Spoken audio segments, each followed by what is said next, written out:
dialogando aquí en Poder Pensar sobre los trasplantes de órganos en nuestro país. Estamos con la doctora Inés Álvarez del Instituto Nacional de Células, Tejidos y Órganos. Nos acompaña también Sergio Miranda y Octavio González, ambos trasplantados de hígado, que están contándonos también su testimonio. Doctora, ¿cuántos uruguayos están anotados hoy como voluntarios, no sé si es la palabra voluntario, posible donante, potencial donante? Potencial donante, con la decisión de poder ser un donante efectivo.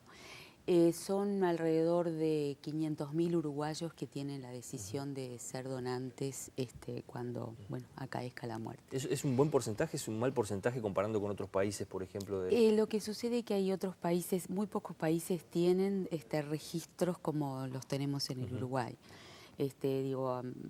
Existen dos tipos, vamos a decir, de donantes. Aquellos países en los cuales hay una donación presunta, en el cual, o sea, todos son donantes a menos que digan lo contrario. En el caso nuestro, nuestra legislación vigente pasa por que, hagamos la consulta. ¿Hay una limitante de edad para poder ser donantes o no? La limitante, siempre digo lo mismo, la limitante de edad no existe porque tenemos donantes de córneas de 89 años, que de repente han servido para jóvenes de 16. Así que en ese concepto, no. Obviamente que para algunos órganos se requiere una limitante de edad. ¿Sí? ¿Cómo es el mecanismo cuando fallece una persona? Lamentablemente pasa muchas veces en accidentes de tránsito, personas jóvenes. ¿Cómo se dispara todo el mecanismo? Sí, la disparada en realidad tiene que existir el diagnóstico de muerte encefálica, que solamente en la condición clínica de muerte encefálica es que sirve para órganos vitales. ¿Por qué? Porque los órganos tienen que estar oxigenados. Entonces, en esa situación, cuando está hecho el diagnóstico de muerte encefálica por dos médicos de la institución donde se encuentra el fallecido, se comunican con el instituto y el instituto revisa sus datos para saber si opción 1 había sido ya un donante voluntario y entonces nosotros vamos a procurar los órganos, a evaluar el donante y a procurar los órganos. Si no había dicho nada, y en ese caso vamos a hacer la consulta a la familia.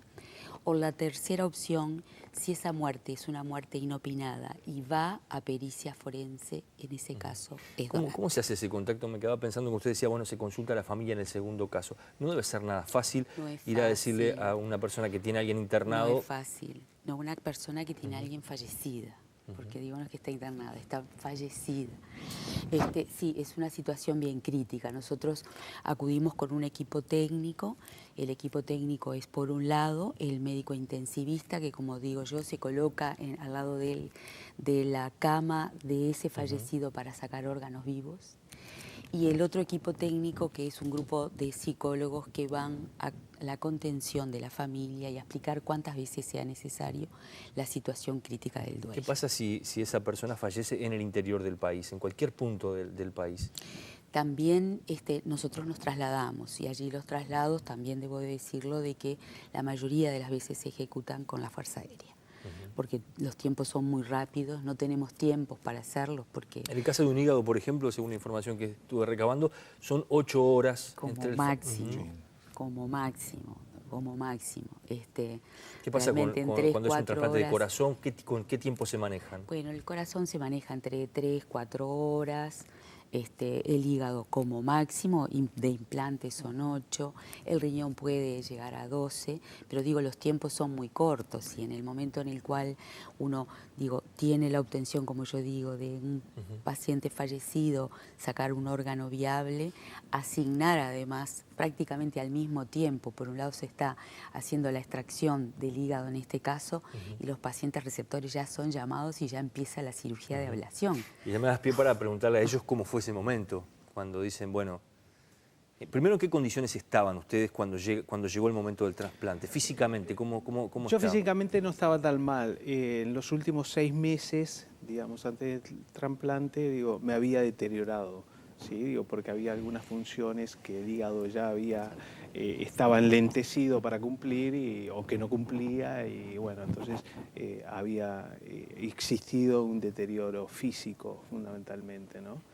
importante. ¿Qué sentías? ¿No te podías mover? ¿Te tenías que No, quedar? digo, un estado general de cansancio, ¿verdad? Digo, algunos dolores musculares, porque uno va perdiendo masa muscular.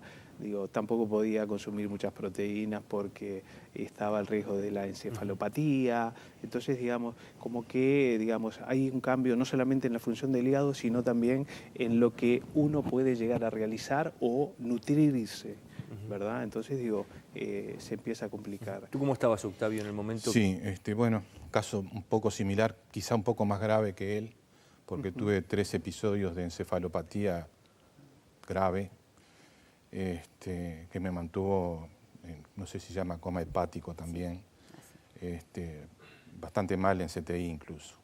Pero después de esos episodios, con apoyo de los médicos, del militar y, bueno, medicación para esos efectos, conseguí repuntar, o sea, llegué a la operación bien, pero también con problemas para poder alimentarme con proteínas, no podía comer carne de ningún tipo, por ejemplo, ni pescado, ni carne blanca, ninguna carne. Muy estricta la dieta para llegar a la operación. Llegué bien a la operación. Octavio, cuando hoy nos contaban los dos, cuando se enteraron, bueno, que se tenían que hacer un trasplante, que era la única salida, viene el susto, viene el shock emocional y todo lo demás. Llega un momento en que deseas que aparezca de una vez por todas un hígado para poder hacer el trasplante. ¿Llegaron a ese punto también? Sí, en lo personal, sí. Yo incluso hice un par de viajes a Buenos Aires, pues supuestamente en mi caso me iban a trasplantar en Buenos Aires, porque hasta ese momento no había trasplantes acá en Uruguay. Y bueno, un poco estaba focalizado en Buenos Aires, el trasplante mío, que me daba un poco de temor porque, bueno, no era mi país, mucho menos la cercanía de mis familiares en el posoperatorio, ¿verdad? Pero se dio, que por suerte se dio acá y bueno, fue todo bien. Sí, yo también viajé a Buenos Aires en 2 oportunidades para hacerme, digamos, un chequeo general, digamos, una evaluación del estado mío, digo, y bueno, después... ¿Qué pasó, Sergio, quién te avisa? Bueno, ¿te tenés que operar? ¿Estabas en tu casa? Sí, yo estaba en mi casa a 1:30 de la mañana, 16 de febrero, digo, me suena el celular, tomo el celular y veo que es el teléfono de Solange Gerona, y Solange Gerona dice, me comunica que, dice, Sergio, llegó la hora, aprontate, anda viajando para... ¿Qué pasó ahí? Y bueno, digo, ahí fue evidentemente una tormenta de emociones, de alegría, de tristeza, de incertidumbre, porque en definitiva, de susto, sí, de miedos, porque en definitiva, digo, uno se va a enfrentar con algo que no sabe en realidad si va a salir.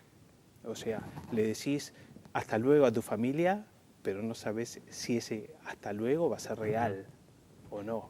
Digo, uno siempre va con una actitud positiva, pero siempre uno también considera un pequeño porcentaje de que las cosas no puedan llegar a salir bien. ¿Sí? ¿Cómo fue, Octavio, ese momento? ¿Estabas en tu casa también? Sí, lo mío fue un poco, si se quiere, jocoso, cómico, porque me llama también Solange Gerona. Eran las 11 de la mañana, yo estaba trabajando, y me dice, ¿qué estás haciendo? Y digo, bueno, estoy trabajando. Y dice, ¿ya almorzaste? Digo, no, todavía no, es temprano, son las 11. Y dice, bueno, no almuerces, venite 2:30 para acá, para el hospital. Digo, ¿por qué? ¿Qué pasó? Vení porque a las 5 te trasplantamos. Fue lo más natural del mundo en ese momento. Y bueno, al igual que Sergio, digo, es un momento que, bueno, se le mueve el piso a uno, cuesta un poco asumir ese momento, pero yo ya estaba preparado, ya estaba preprogramado, y digamos que, lógico, sacude esa noticia, pero no tuve mayor problema. Lo increíble de que cuando a Octavio lo trasplantan, la que estaba en segundo lugar, digo, tenía una enfermedad, estaba engripada, entonces no calificaba para ser trasplantada. Y el suplente de Octavio era yo. Me llama Solange y me dice lo mismo. ¿Ya almorzaste? Bueno, no comas nada porque si, digamos, las pruebas que le estaban haciendo a Octavio, digamos, no eran compatibles, no daba la compatibilidad, dice, entras vos. ¿Cómo manejan en la parte psicológica sensación o saber que ustedes reciben un trasplante, pero de alguien que falleció y que debe haber detrás de esa otra persona una familia angustiada y demás. ¿Pasa por la cabeza eso, de No, conocer, de en tomar mi un caso contacto, aunque sea para agradecer, o no pasa por la cabeza? En mi caso, digo, el agradecimiento es enorme, ¿no? Porque, digo, la posibilidad ¿Pero te dan ganas de conocerlo, a esa familia, o no, o saber? No tanto conocerlo, porque creo que, digamos, sería como una cuestión, no sé, para mí, digamos, un poco morbosa, querer saber quién es, investigar. Digo, a mí me alcanza con el hecho de que esa persona, digamos, haya tenido un acto de amor tan grande que sea donar.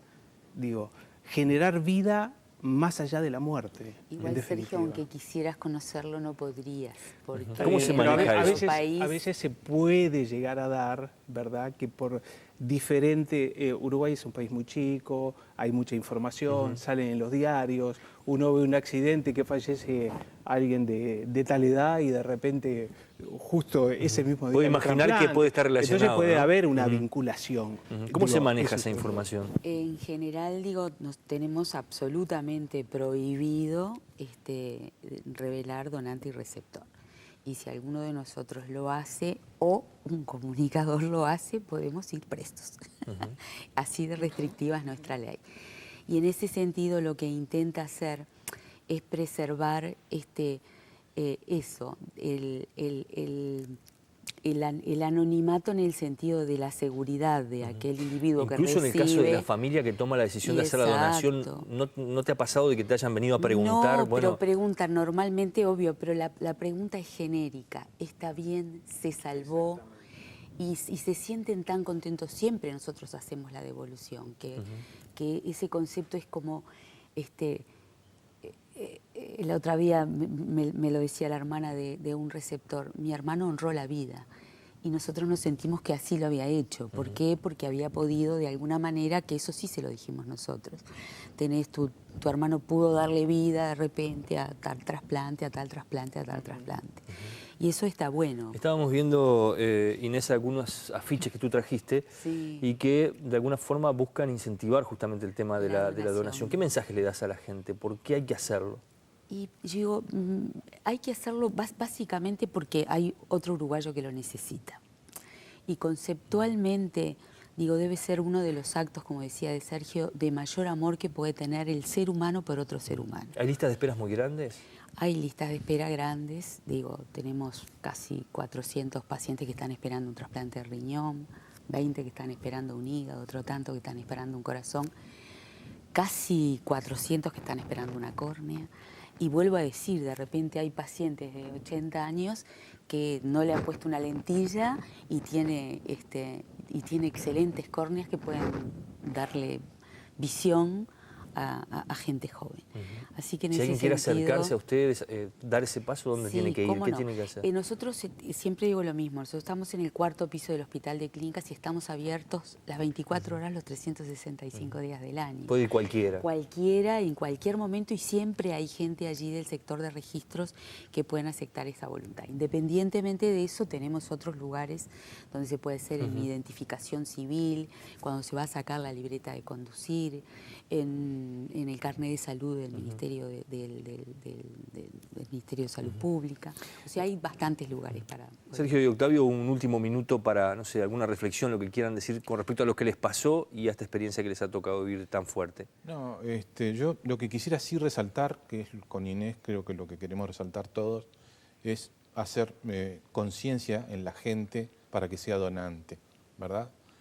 Es muy importante eso, porque atrás de eso, bueno, está la vida.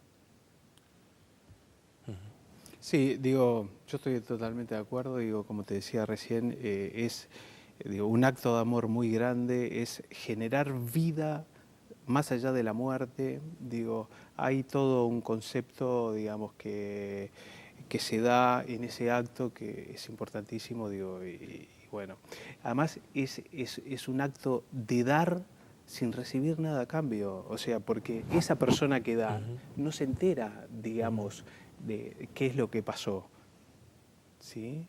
Y además, digo, como decía la doctora, digo, una donación, digamos, una persona que dona sus órganos puede ser, no sé, pero creo que anda arriba de las 40 puede mejorar la calidad de vida de 40 personas o salvar la vida de 40 personas, ¿no?